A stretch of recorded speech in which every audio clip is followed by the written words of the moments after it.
하노이, 가을 저녁. 부드러운 바람이 화이트 밀크 꽃의 향기를 거리 곳곳에 퍼뜨립니다. 빈콤 메가몰 상업센터는 불빛으로 빛나고 오가는 사람들로 붐비며 웃음소리와 발걸음소리가 어우러집니다. 고급 패션 매장 안에서 특수부대의 젊은 여경진 마이리는 친한 친구의 결혼식 파티를 위해 드레스를 고르고 있습니다.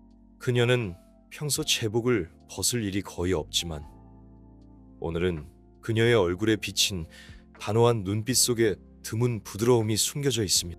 센터의 다른 쪽에서 하노이의 악명 높은 갱스터 라뭉은 부하들과 함께 카페에 모여 있습니다. 팔에 가득한 문신과 날카로운 눈빛으로 그는 주변 사람들의 이목을 쉽게 끕니다. 마이리가 매장을 나서자 흥의 시선이 즉시 그녀에게 멈춥니다.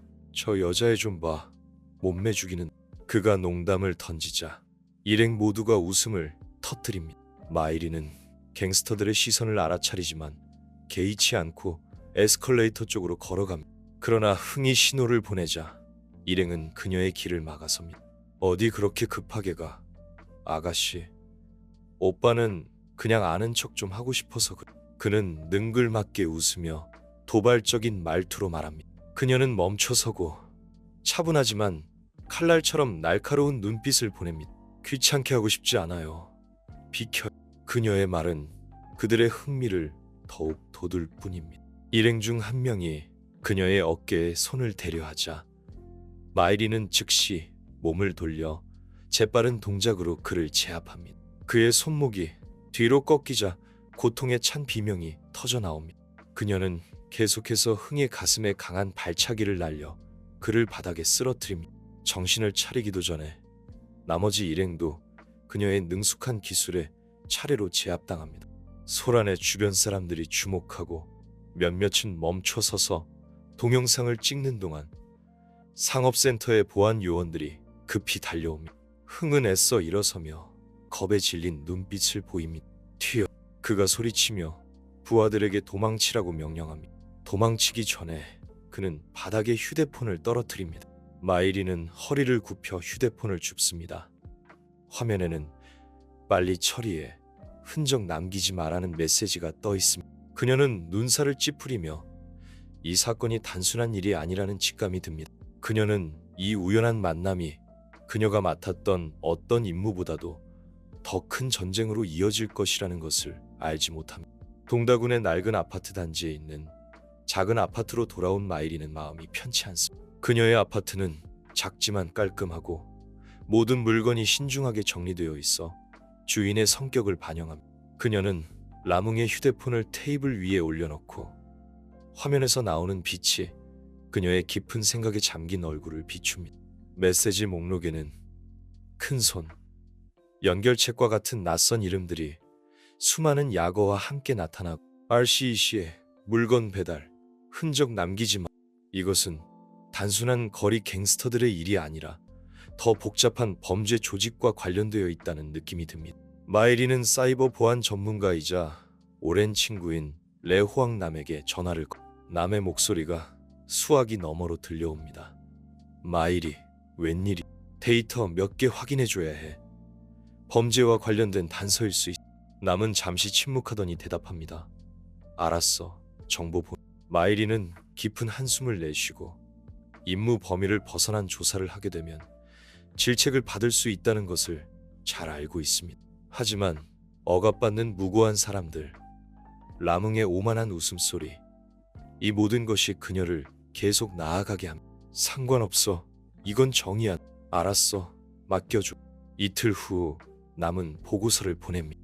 큰손은 건설 분야에서 유명한 사업가인 전 후우닷의 별명이야. 하지만 그는 거기서 멈추지 않았어.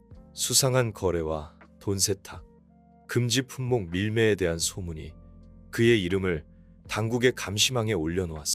마이리는 즉시 행동하기로 결심합니다. 그녀는 라뭉의 신복인 응우옌 반끄엉, 별명 끄엉 배우를 추적하기 시작합니다. 정보에 따르면 그는 도시의 야시장에 자주 나타납니다.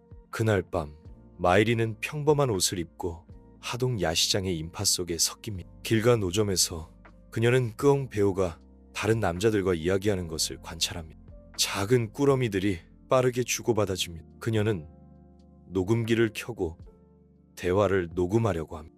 오늘 밤 빠번 창고에서 확실해. 지난번엔 들킬 뻔했지.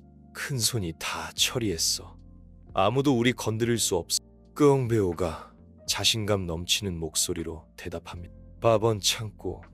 이것은 중요한 단서가 될 수 있습니다. 끄엉 배우가 일행을 떠나자 마이리는 조용히 그를 따라 좁은 골목길을 지나갑니다. 하지만 그는 누군가 자신을 따라오고 있다는 것을 눈치챈 것 같습니다. 끄엉 배우는 뒤돌아서서 접이식 칼을 꺼내 들고 경계심 가득한 눈빛을 번뜩입니다. 누구야? 나와. 안 그러면 가만 안. 마이리는 침착함을 유지하며 어둠 속에 몸을 숨깁니다. 그가 가까이 다가오자 그녀는 갑자기 나타나 재빠르게 그의 손을 꺾어 칼을 바닥에 떨어뜨립니다. 끄엉 배우는 발버둥치지만 그의 실력은 특수부대원의 상대가 되지 않습니다. 빠번 창고가 마이리가 으르렁거리듯 묻습니다. 나는 뭘. 끄엉 배우가 비명을 지르며 이마에 땀을 흘립니다. 하지만 그는 더 이상 입을 열지 않습니다. 바로 그때 자동차 한 대가 달려오고 헤드라이트가 골목 전체를 밝힙니다. 그 틈을 타 끄엉 배우는 그녀의 손에서 빠져나와 사라집니다. 비록 그를 놓쳤지만 마이리는 여전히 중요한 정보를 얻었습니다. 그녀는 즉시 남에게 전화를 겁니다. 빠번 창고 찾아줘. 빠번 창고는 도시 북쪽 산업 단지에 있어. 하지만 조심해. 전 후우닷에 대해 알아본 바로는 그는 만만한 상대가. 마이리는 조용히 고개를 끄덕이고 그녀의 눈빛은 단호하게 빛납니다. 이 전쟁은 이제 막 시작되었고 그녀는 자신이 그 어느 때보다 위험한 적과 마주하고 있다는 것을 알고 있습니다. 하노이의 밤, 도시 북쪽 산업 단지의 한적한 거리에 가로등 불빛이 어스름하게 비칩니다. 마이리는 빠번 창고에서 약 200m 떨어진 곳에 오토바이를 주차합니다. 이 지역은 버려진 공장과 공터로 둘러싸여 있어 황량하지만 의심스러운 분위기를 자아냅니다. 그녀는 멀리서 관찰하며 창고 내부의 활동을 기록합니다. 트럭들이 끊임없이 드나들고 헤드라이트가 하역 구역을 밝힙니다. 검은 옷을 입은 남자들이 재빠르게 움직이며 큰 상자들을 나르고 있습니다. 이곳의 공기는 잠재적인 위험을 발산합니다. 마이리는 작은 무전기를 들고 반대편에 있는 남과 연결합니다. 나 도착했어. 틀림없이 그들의 중요한 거래 장소일 거야. 조심해. 위험하다 싶으면 즉시 철수. 남의 걱정스러운 목소리가 들려옵니다. 마이리는 깊은 한숨을 내쉬고 눈은 목표물에 고정돼. 걱정 마. 난 그냥 감시만 할 거야. 경솔하게 행동하지 않을. 그녀는 어둠 속에서 창고 뒤쪽으로 접근합니다. 창고 벽은 높고 견고하지만 그녀처럼 훈련된 특수부대원에게는 문제가 되지 않습니다. 마이리는 재빨리 벽을 타고 올라가 가볍게 안쪽으로 내려섭니다. 벽에 바짝 붙어서 그녀는 하역 구역 가까이로 계속 이동합니다. 희미한 불빛 속에서 그녀는 나무 상자들이 가지런히 쌓여 있는 것을 봅니다. 나이든 남자가 지휘하며 위험 있는 목소리로 말합니다. 서둘러. 큰 손은 늦는 걸 싫어. 마이리는 휴대폰으로 남자와 상자들의 사진을 찍습니다. 상자에 붙은 작은 표지판에는 취급 주의라고 적혀 있습니다. 그러나 그녀는 이것이 위장에 불과하다는 것을 잘 알고 있습니다. 갑자기 그녀는 한 무리의 사람들이 자신을 향해 다가오는 것을 발견합니다. 위험을 감지한 마이리는 즉시 구석진 곳으로 몸을 숨깁니다. 그러나 주머니에 있던 카메라에서 나는 작은 소리가 남자들의 주의를 끕니다. 한 남자가 큰 소리로 외치며 손전등을 여기저기 비춥니다. 마이리는 숨을 죽이고 모든 상황에 대비합니다. 손전등 불빛이 그녀의 위치에 가까이 비추자 그녀는 갑자기 몸을 돌려 발차기로 손전등을 떨어뜨립니다. 그 남자가 소리치기도 전에 그녀는 그를 제압합니다. 나머지 사람들이 즉시 달려듭니다. 마이리는 뒤로 물러서며 상자들 사이의 좁은 공간을 활용하여 적들의 수적 우위를 줄입니다. 그녀는 정확하고 빠른 공격으로 한 명씩 쓰러뜨립니다. 그럼에도 불구하고 싸움 소리는 다른 사람들의 주의를 끌었습니다. 그녀에게는 시간이 없습니다.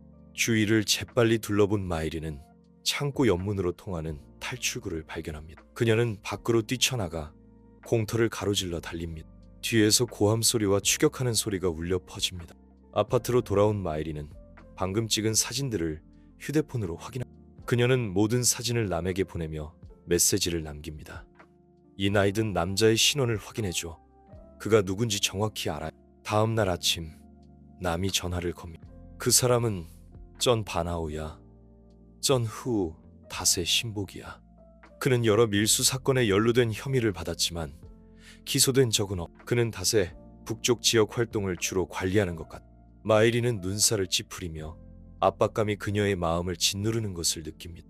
만약 전 바나오가 정말로 중요한 연결고리라면 그녀는 더 명확한 증거를 얻기 위해 더 깊이 접근해야 합니다. 그러나 그녀는 자신이 점점 더 위험한 길로 들어서고 있다는 것을 깨닫습니다.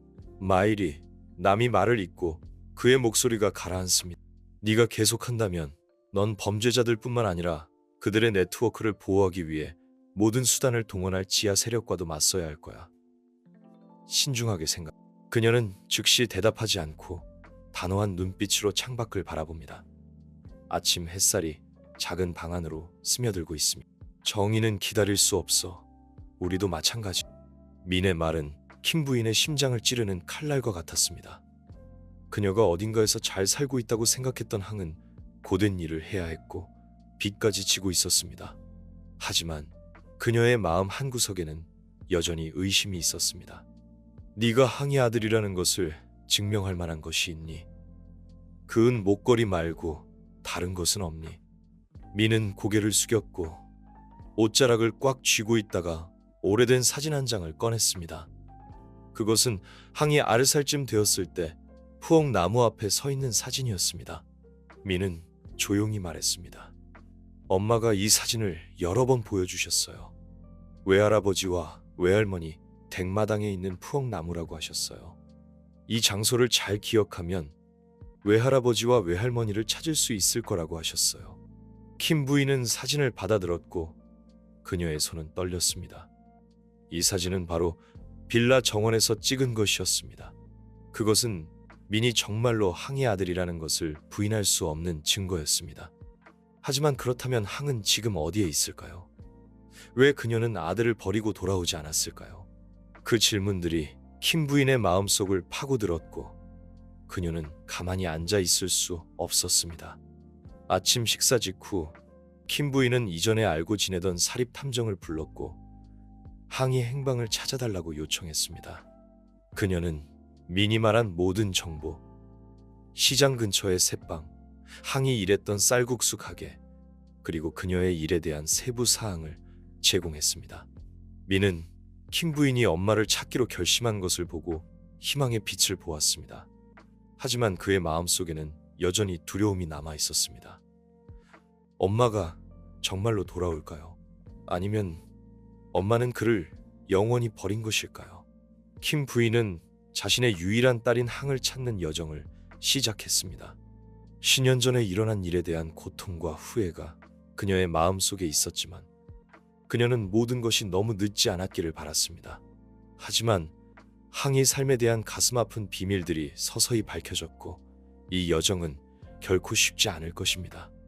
킴 부인은 호화로운 것일 창가에 서 있었고 그녀의 늙은 눈은 지난밤 비로 여전히 물기가 남아있는 정원을 바라보고 있었습니다. 그녀의 손에 들린 항의 사진은 결코 잊히지 않을 기억을 생생하게 보여주는 것 같았습니다. 한편 민은 소파에 몸을 웅크리고 앉아 있었고 그의 눈은 희망으로 반짝였습니다. 그는 자신이 알고 있는 모든 것을 어머니에 대해 이야기했습니다. 임대일부터 어머니가 언급했던 부채에 이르기까지. 그러나 그는 자신의 이야기가 킴 부인을 완전히 설득하기에 충분하지 않다는 것을 잘 알고 있었습니다. 그는 방금 만난 할머니의 행동에 희망을 걸 수밖에 없었습니다. 지체 없이 킴 부인은 자신이 신뢰하는 사립탐정인 탄 씨에게 전화를 걸었습니다. 탄 씨는 이전에 그녀의 사업 문제를 해결하는 데 도움을 준 적이 있었습니다. 이번에 그녀가 그에게 맡긴 임무는 상업적인 거래가 아니라 감정과 고통으로 가득 찬 여정이었습니다. 제 딸 항을 찾아주세요. 킴 부인이 말했고 그녀의 목소리는 차분했지만 그녀의 눈에는 불안이 숨겨져 있었습니다. 이것은 그 아이의 사진이고 제 손자인 이 아이에게서 얻은 정보입니다. 항은 시장 근처의 새방에서 살았고 쌀국수 가게에서 일했습니다. 모든 구석구석을 뒤져주세요. 탄 씨는 고개를 끄덕였고 킴 부인이 탁자 위에 놓는 목걸이와 오래된 사진을 보았을 때 그의 눈에는 동정심이 가득했습니다. 그 후 그는 항을 찾는 여정을 시작했습니다. 항 씨가 살았던 새방에 가봤습니다. 탄 씨가 말했고 자신의 기록 노트를 펼쳤습니다. 그곳 사람들은 그녀를 아들을 키우기 위해 많은 일을 한 온화한 여성으로 기억했습니다. 하지만 그들은 그녀가 약 2년 전에 떠났다고 말했고 그녀가 갱단에게 돈을 빌린 후 사라졌다고 들었습니다. 갱단? 킴 부인이 되물었고 그녀의 안색은 창백해졌습니다. 탄 씨는 고개를 끄덕이며 계속했습니다. 저는 항 씨가 일했던 쌀국수 가게도 찾아갔습니다. 가게 주인은 그녀가 갑자기 일을 그만두었고 이유는 말하지 않았지만 주목할 만한 세부 사항이 하나 있는데 그녀가 문신을 한 남자와 함께 가는 것을 본 사람이 있었고 강제로 끌려가는 것처럼 보였습니다. 근처에 앉아있던 미는 온몸이 긴장했습니다. 그건 흥 아저씨일 수도 있어요. 엄마가 그 아저씨 이름을 말하는 걸 들은 적이 있어요. 엄마는 흥 아저씨가 엄마에게 돈을 빌려준 사람이라고 하셨어요. 흥이라는 이름은 즉시 방 안의 공기를 답답하게 만들었습니다. 탄 씨는 눈살을 찌푸렸습니다. 흥, 그건 제가 들어본 적 있는 고리대금업자의 이름입니다.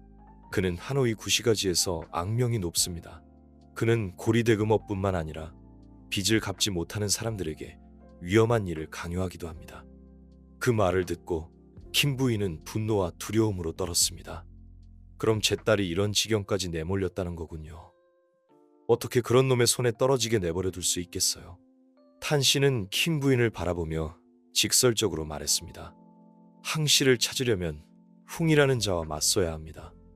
하지만 이것은 간단하지 않을 것입니다. 그는 매우 위험한 사람이기 때문입니다. 탄 씨는 자신의 인맥을 이용해 구시가지의 작은 카페에서 흥과 만남을 주선했습니다. 그녀는 자신의 딸을 곤경에 빠뜨린 자를 직접 보고 싶었습니다. 만남은 긴장된 분위기 속에서 이루어졌습니다. 스시세 정도의 흥이라는 남자는 몸집이 크고 문신이 가득했으며 거만한 표정으로 들어왔습니다. 그는 킴 부인을 쳐다본 다음 탄 씨와 민을 힐끗 보았고 그의 눈은 마치 조사하려는 듯 날카로웠습니다. 킴 부인, 무슨 일로 저를 찾으셨죠? 흥이 말했고 그의 목소리는 쉰 목소리였습니다. 킴 부인은 감정을 억누르고 그의 눈을 똑바로 쳐다보았습니다. 제 딸 항에게 무슨 일이 일어났는지 알고 싶습니다. 흥은 비웃는 듯한 미소를 지었습니다. 항, 그 여자는 저에게 큰 돈을 빚지고 종적을 감췄습니다. 빚을 대신 갚으러 오신 건가요? 제 딸은 어디에 있습니까? 킴 부인이 강조했고 그녀의 목소리는 잠겼습니다. 그 아이는 당신에게 빚을 갚기 위해 무슨 짓을 했습니까?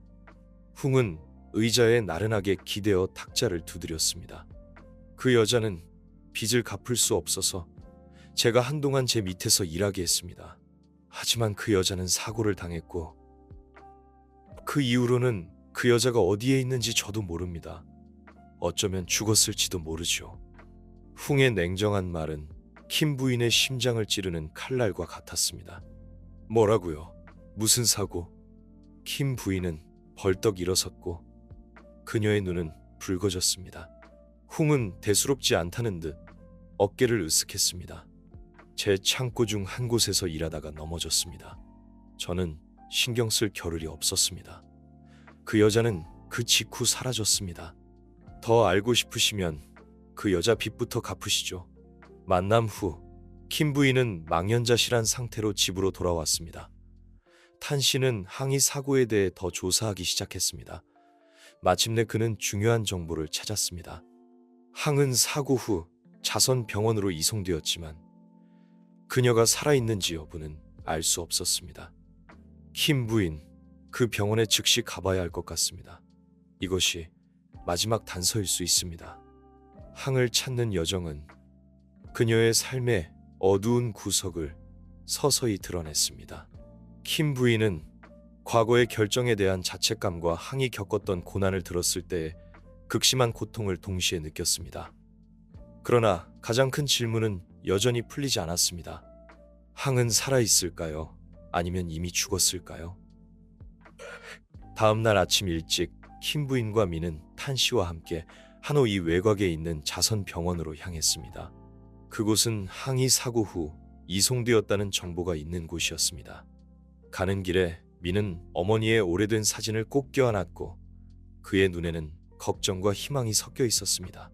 킴 부인은 조용히 그 옆에 앉았고 그녀의 떨리는 손은 민이 예전에 건네주는 목목걸이와 편지가 들어있는 핸드백 위에 놓여 있었습니다. 차는 병원으로 이어지는 작은 길을 달렸습니다. 주변 풍경은 점점 더 황량해졌고 킴 부인이 익숙한 화려함과는 거리가 멀었습니다. 길에서 미는 조심스럽게 물었고 그의 목소리는 걱정으로 가득 차 있었습니다. 할머니, 만약 엄마가 거기에 없으면 우리는 어떻게 해요? 킴 부인은 그의 어깨에 손을 얹었고 그녀의 눈에는 결의가 빛났습니다. 내 엄마가 어디에 있든 할머니가 꼭 찾을 거야. 할머니가 약속할게. 자선 병원은 나무 뒤에 숨겨진 낡은 건물이었습니다. 주변은 조용했고 지나다니는 몇몇 사람들의 발소리만 드문드문 들렸습니다. 킴 부인과 미는 병원 로비로 들어섰고 그곳에는 나이든 간호사가 접수대에 앉아 있었습니다. 우리는 항이라는 여성을 찾고 있습니다. 그녀는 약 2년 전에 산업재해를 당한 후 이곳으로 이송되었습니다. 간호사는 사진을 받아들고 주의 깊게 보더니 고개를 끄덕였습니다. 이분을 기억합니다. 그녀는 다리가 부러지고 피를 많이 흘리는 등 심각한 부상을 입은 채 이곳으로 이송되었습니다. 하지만 그녀는 치료비가 없었기 때문에 우리는 응급처치만 하고 그녀를 임시보호구역으로 옮길 수밖에 없었습니다. 며칠 후 그녀는 감염과 과다출혈로 사망했습니다. 간호사의 말은 분위기를 가르는 칼날과 같았습니다. 킴 부인은 멍하니 서 있었고 숨이 막히는 듯한 느낌이 그녀를 덮쳤습니다. 뭐라고요? 제 딸이 죽었다고요? 그녀가 물었고 그녀의 목소리는 잠겼습니다. 간호사는 고개를 끄덕였고 그녀의 눈에는 동정심이 가득했습니다. 그렇습니다. 사망하기 전에 그녀는 어린 아들이 있다고 말했고 가족들에게 그 아이를 돌봐달라고 전하고 싶어 했습니다. 하지만 우리는 그녀의 가족을 찾을 방법이 없었습니다. 그 말을 듣고 미는 울음을 터뜨렸고 그의 어린 얼굴에 눈물이 쏟아졌습니다. 엄마가 정말로 저를 버리신 건가요? 킴 부인은 고개를 돌렸고 그녀의 눈에서 눈물이 쏟아졌습니다. 지난 10년 동안 그녀는 항상 항이 어딘가에 살고 있다고 생각했지만 진실은 너무나 잔인했습니다. 그녀의 유일한 딸은 가난과 고독 속에서 죽었고 한때 오만했던 어머니는 그 사실을 전혀 몰랐습니다. 병원을 떠나기 전에 간호사는 갑자기 항해 기록에 보관되어 있던 오래된 편지를 꺼냈습니다. 이것은 그녀가 사망하기 전에 아들에게 남긴 편지입니다. 그녀는 우리에게 그 아이에게 편지를 전해달라고 부탁했지만 우리는 그 아이를 찾을 방법을 몰랐습니다. 킴 부인은 편지를 받아들었고 딸의 익숙한 필체를 알아보았을 때 그녀의 손은 떨렸습니다. 미는 그 옆에 앉아 눈물을 글썽이며 그녀가 편지를 읽기를 기다렸습니다. 그녀는 편지를 펼쳤고 그녀의 눈물 젖은 눈에 글자 하나하나가 번져 보였습니다. 사랑하는 민에게 네가 이 편지를 읽고 있다면 아마도 엄마는 더 이상 내 곁에 없을 거야. 네가 클 때까지 너를 돌볼 수 없어서 미안해. 아들아, 엄마는 이 세상 무엇보다 너를 사랑해. 내 외할머니를 찾아가렴 그분은 엄마가 너에게 좋은 삶을 줄 수 있다고 믿는 마지막 분이야. 엄마는 그분을 떠나서 그분의 말씀을 듣지 않아서 죄송해. 하지만 그분이 용서하고 엄마가 바라던 대로 너를 사랑해 주시기를 바라. 그리고 잘 살고 착하고 강하게 살아. 미나. 엄마는 항상 너를 사랑해. 엄마가. 킴 부인은 병원 복도 의자에 털썩 주저앉았고 편지를 꼭 껴안았고 고통, 후회, 상실감이 큰 파도처럼 밀려왔습니다. 지난 10년 동안 처음으로 그녀는 더 이상 권위적이고 강인한 여성이 아니었습니다. 그녀는 딸을 지키는데 실패한 어머니일 뿐이었습니다.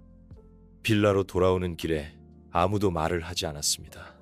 미는 조용히 앉아 멍한 눈으로 창밖을 바라보았습니다. 그는 어머니를 만날 수 있다는 마지막 희망을 잃었습니다. 하지만 그의 마음속에는 여전히 작은 불꽃이 깜빡이고 있었습니다. 그에게는 외할머니가 있었습니다. 그 옆에 앉아있던 킴 부인은 울면서 조용히 민을 바라보았습니다. 이 아이는 항의 마지막 흔적이었습니다. 그녀는 그에게 모든 것을 보상하고 자신이 가진 모든 것으로 그를 보호하겠다고 스스로에게 약속했습니다. 빌라에 도착하자마자 킴 부인은 하인들에게 항의 영정을 모실 작은 제단을 준비하라고 명령했습니다. 딸의 유일한 사진이 확대되어 제단에 정중하게 놓였습니다. 미는 하얀 꽃 한 송이를 들고 제단 앞에 섰고 그의 눈에서는 조용히 눈물이 흘러내렸습니다. 엄마, 저는 착하게 살고 엄마를 슬프게 하지 않을게요. 저와 할머니는 항상 엄마를 기억할 거예요. 미는 떨리는 목소리로 조용히 말했습니다. 킴 부인은 그 옆에 서 있었고 그녀의 눈은 붉어졌습니다. 항아, 엄마가 잘못했다. 하지만 엄마는 민을 돌볼게. 그 아이가 더 이상 상처받지 않도록 할게. 킴 부인과 민이 상실에 대처하는 방법을 서서히 찾아가고 있는 동안 새로운 위험이 도사리고 있었습니다. 고리대금 업자인 훙은 포기하지 않았습니다. 그는 킴 부인을 위협하며 항이 남긴 빚을 모두 갚으라고 요구했습니다. 어느 날 저녁, 훙이 갑자기 빌라 밖에 나타났습니다. 그는 대문 앞에 서서 큰 소리로 외쳤습니다. 킴 부인, 그 꼬마를 집에 숨기고 있다는 걸 알고 있습니다. 당신 딸이 나에게 빚을 졌으니 이제 당신이 갚아야 합니다. 문지기는 서둘러 킴 부인에게 알렸습니다. 고함 소리를 들은 미는 겁에 질려 할머니의 손을 꼭 잡았습니다. 할머니, 저를 잡으러 온 거예요? 민이 물었고 그의 목소리는 떨렸습니다. 킴 부인은 민을 껴안았고 그녀의 눈은 차갑고 단호해졌습니다. 내가 여기 있는 한 아무도 너를 해칠 수 없다. 내가 너를 지켜줄게, 미나. 훙의 고함 소리가 한밤중에 빌라 대문에서 울려 퍼졌습니다. 비는 오지 않았지만 겨울에 찬 바람이 몰아치는 듯했고 공기는 더욱 답답하고 긴장되었습니다. 미는 겁에 질려 킴 부인 뒤에 숨었고 그의 작은 손은 그녀의 옷자락을 꼭 잡고 있었습니다. 그는 아무 말도 하지 않았지만 그의 눈물 젖은 눈은 어린 외손자의 약함을 킴 부인에게 분명히 보여주었습니다. 할머니, 저 사람이 저를 잡으러 온 건가요? 민이 떨리는 목소리로 물었습니다. 킴 부인은 민의 어깨에 손을 얹었고 그녀의 눈에는 결의가 가득했습니다. 내가 여기 있는 한 아무도 너를 해칠 수 없어. 그녀는 문지기에게 문을 열지 말라고 신호했고 동시에 탄 씨에게 즉시 전화하고 경찰에 신고하라고 지시했습니다.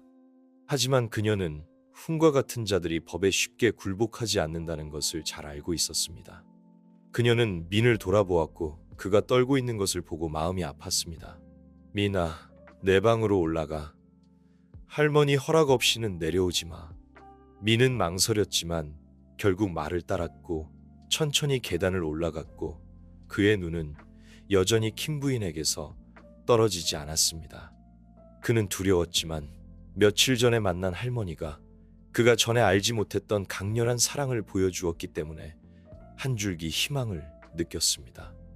문 밖에서 훙은 계속해서 철문을 세게 두드렸고 고요한 밤에 그 소리가 울려 퍼졌습니다. 그 남자는 비웃었고 그의 차가운 눈은 보안 카메라를 똑바로 쳐다보았고 마치 킴 부인에게 직접적인 위협을 보내는 것 같았습니다. 킴 부인, 당신이 부자라는 걸 알고 있습니다. 당신 딸 빚을 갚지 않으면 내가 봐주지 않는다고 원망하지 마세요. 그 돈은 당신에게는 크지 않겠지만 나에게는 법입니다. 그렇지 않으면 저 꼬마에게 교훈을 가르쳐야 한다고 원망하지 마세요. 위협을 듣고 킴 부인은 흥의 모습이 선명하게 보이는 카메라 화면으로 곧장 걸어갔습니다.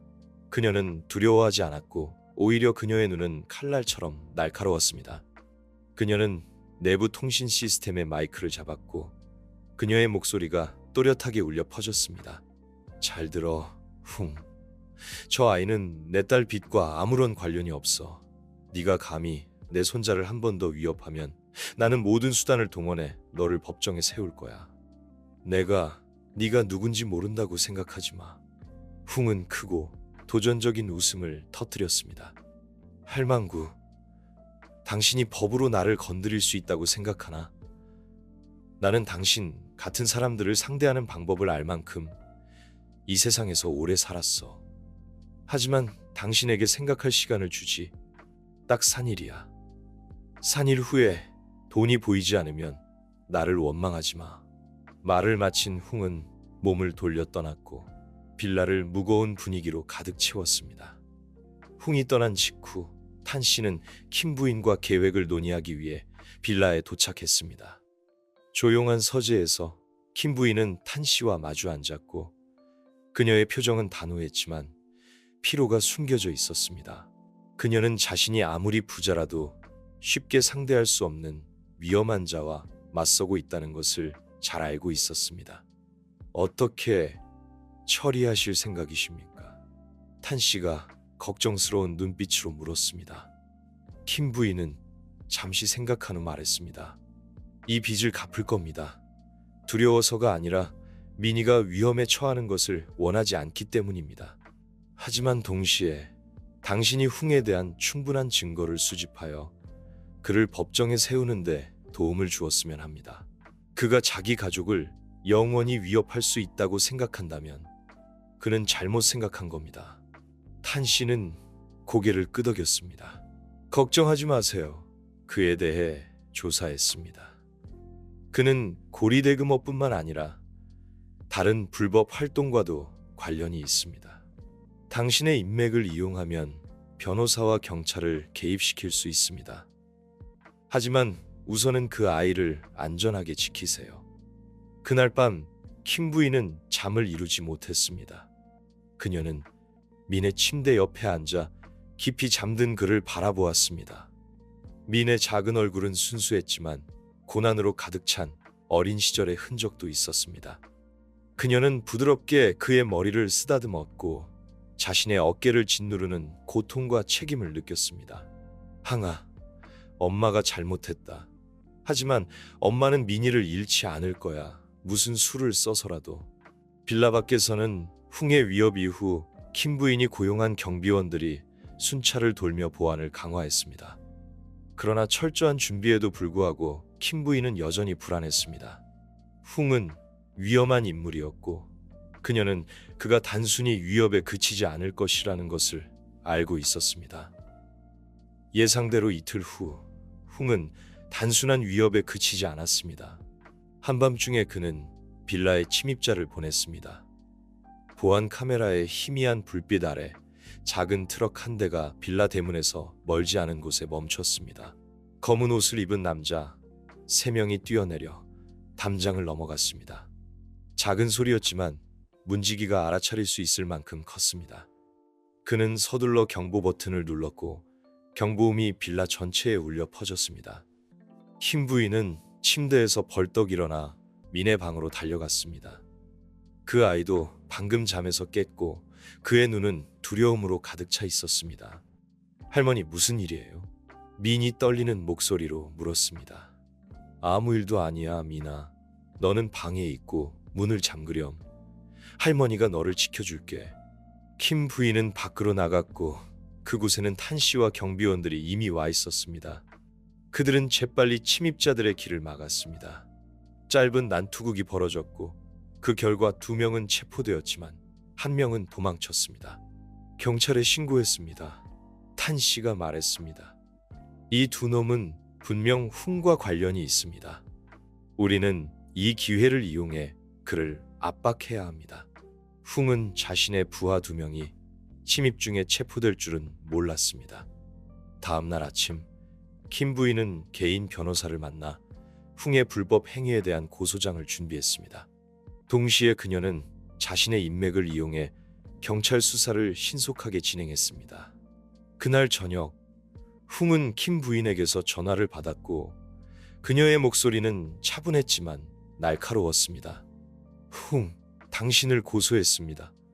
경찰이 곧 당신을 찾을 겁니다. 현명하다면 자수하고 다시는 내 손자를 건드리지 마세요. 훈은 비웃었습니다. 할망구, 내가 두려워할 줄 아나? 나는 당신이 상상도 할 수 없는 일들을 겪으며 살아왔어. 하지만 이번에 훈은 킴 부인의 결의를 과소평가했습니다. 그 후 며칠 동안 경찰은 훈이 거래 장소로 사용하던 여러 곳을 급습했습니다. 수집된 증거는 그를 기소하기에 충분했고 훈은 체포되었습니다. 훈이 체포된 후 킴 부인의 빌라 분위기는 점차 평온해졌습니다. 어린 미는 더 이상 납치에 대한 두려움 속에서 살 필요가 없었고 수년 동안 텅 비어있던 빌라에는 아이들의 웃음소리가 울려 퍼지기 시작했습니다. 그러나 모든 것이 완전히 정상으로 돌아온 것은 아니었습니다. 미는 여전히 어머니를 잃은 슬픔에서 완전히 벗어나지 못했습니다. 그는 매일 아침 어머니의 제단 앞에 조용히 앉아 전날 킴 부인이 놓아둔 하얀 꽃을 매만지곤 했습니다. 킴 부인은 여전히 위험 있는 모습을 유지했지만 외손자를 볼 때마다 그녀의 눈은 부드러워졌습니다. 어느 날 아침 킴 부인은 민의 방에 들어갔다가 그가 어머니의 영정을 골똘히 바라보고 있는 것을 보았습니다. 그가 조심스럽게 물었습니다. 할머니, 왜 엄마는 그렇게 고생해야 했어요? 왜 엄마는 가난한 새빵보다 훨씬 좋은 할머니 댁으로 돌아오지 않으셨어요? 민의 질문에 킴 부인은 멍해졌습니다. 그녀는 손자 옆에 앉았고 그녀의 눈은 먼 곳을 향했습니다. 내 엄마는 강한 사람이었어, 미나. 내 엄마는 자신의 길을 선택했고 그 길이 매우 어려웠음에도 불구하고 말이야. 하지만 할머니도 알고 있어. 네 엄마가 돌아오지 않은 것은 부분적으로 할머니 때문이라는 것을. 할머니는 네 엄마의 선택을 믿지 않았어. 할머니가 네 엄마에게 기회를 주었다면 아마도 모든 것이 달라졌을 거야. 미는 그녀를 쳐다보았고 그의 눈은 반짝였습니다. 하지만 이제 저에게는 할머니가 계시잖아요. 저는 착하게 살고 할머니를 슬프게 하지 않을게요. 민의 말에 킴 부인은 감동했고 그녀의 늙은 얼굴에 눈물이 흘러내렸습니다. 그 순간 그녀는 민이 한과의 유일한 연결고리일 뿐만 아니라 자신의 잘못을 보상할 기회라는 것을 깨달았습니다. 할머니도 너를 사랑해, 미나. 너는 할머니의 희망이야. 봄이 왔고 킴 부인의 빌라 정원에는 새 잎의 푸른빛과 그녀와 민이 함께 가꾼 하얀 꽃에 달콤한 향기가 가득하기 시작했습니다. 모든 것이 서서히 평온을 되찾는 것처럼 보였습니다. 그러나 잔잔한 파도처럼 과거는 여전히 불완전한 조각들을 가지고 있었습니다. 어느 날 오후 킴 부인과 민이 정원을 산책하고 있을 때 민은 새로 심은 하얀 꽃이 있는 구석을 가리키며 물었습니다. 할머니, 왜 하얀 꽃을 많이 심으셨어요? 킴 부인은 미소를 지었고 그녀의 눈은 부드러웠습니다. 옛날에 네 엄마는 하얀 꽃을 아주 좋아했어. 어렸을 때 네 엄마는 이 정원을 뛰어다니며 가장 아름다운 꽃을 꺾어 할머니에게 주곤 했지. 이제 할머니는 네 엄마를 기억하기 위해 하얀 꽃을 심고 너에게도 네 엄마가 여전히 여기 할머니와 네 마음속에 있다는 것을 알려주기 위해 심는 거야. 미는 고개를 끄덕였고 희미한 미소를 지었습니다. 그는 어머니가 여전히 좋은 기억을 통해 존재한다는 것을 알고 더 편안함을 느꼈습니다. 할머니, 엄마는 여전히 저와 할머니 마음속에 영원히 살아계시죠? 민이 물었고 그의 눈에는 눈물이 고였습니다. 킴 부인은 고개를 끄덕이며 민의 손을 잡았습니다. 그래, 민아. 네 엄마는 우리를 인도하는 빛이고 우리는 네 엄마가 가신 길을 함께 걸어갈 거야. 항의 이름을 딴 자선재단은 2년 넘게 운영되었고 많은 사람들의 관심을 끌었습니다. 항의 자비와 희생에 대한 이야기는 도움에 참여하고 싶은 많은 사람들에게 영감을 주었습니다. 어느 날 킴 부인은 항재단으로부터 지원을 받은 미혼모인 응아라는 젊은 여성에게서 편지를 받았습니다.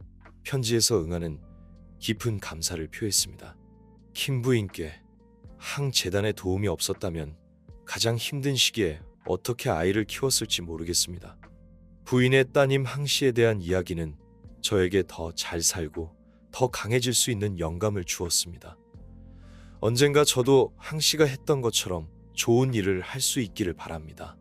그 편지는 킴 부인을 감동시켰습니다.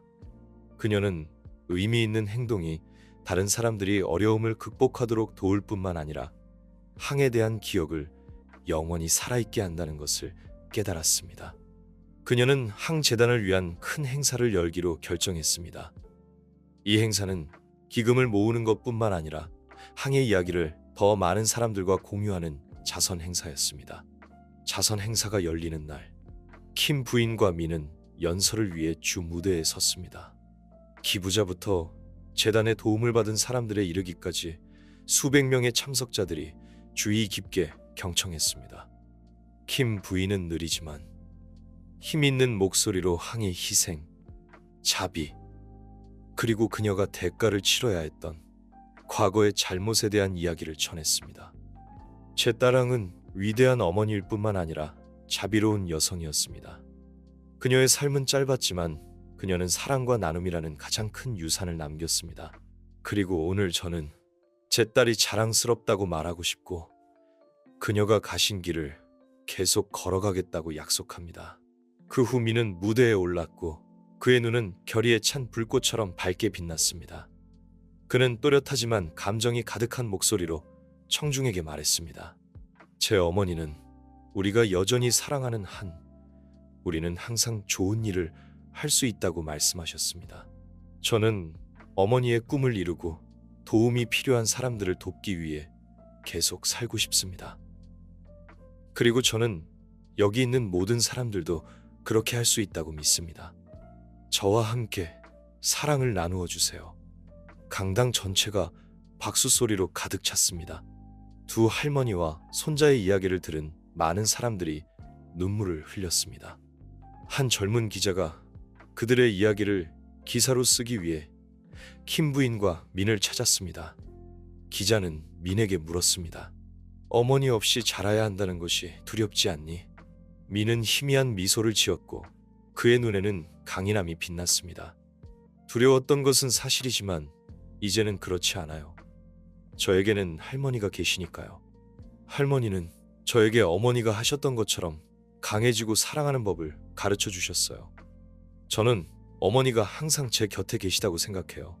단지 다른 방식으로요. 민의 대답은 기자를 감탄하게 했습니다. 그녀는 가족의 재탄생 이야기라는 제목의 기사를 썼습니다. 이 기사는 널리 퍼져 용서와 사랑의 힘에 대한 많은 다른 가족들에게 영감을 주었습니다. 몇 달 후 킴 부인은 민을 데리고 자신이 자랐고 항의 어린 시절을 보낸 고향을 방문하기로 결정했습니다. 그들은 함께 항의 묘를 찾아 하얀 꽃다발을 놓고 향을 피웠습니다.